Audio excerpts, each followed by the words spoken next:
Good evening, everybody. I found myself another car that I'm looking into purchasing. The owner tells me that this is a 406 big block. When I first looked under the hood, I then looked at the owner and I kind of gave him a funny look. To me, this is a 307 Oldsmobile.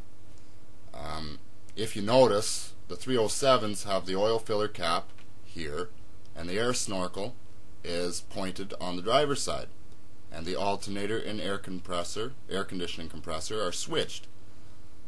Cruise control module is here also.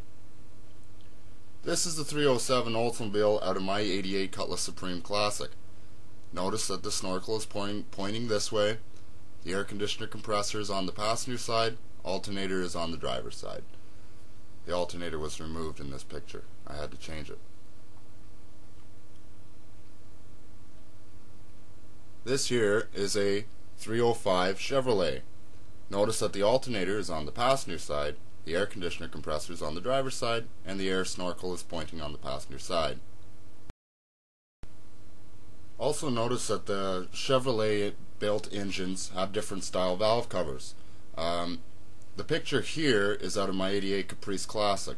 They changed the valve cover styles in '87.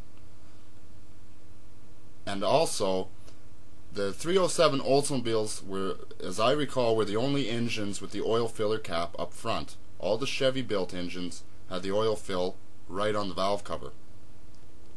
The only thing different I've noticed about this engine is that there is a set of vacuum hoses up front on the air breather assembly. When I started the car, the engine started great, but I didn't think of it at the time to check the stamp on the engine located behind the water pump. I never thought of it at the time, but when I seen the engine, I just naturally assumed it was a 307 Oldsmobile. What do you guys think? The 307s were a low compression engine. They didn't produce a lot of horsepower like the 305 Chevrolets did. But in my opinion, when I seen this, I thought to myself, this has got to be a 307 with a painted air breather. That's my opinion on it. Let me know what you guys think of it.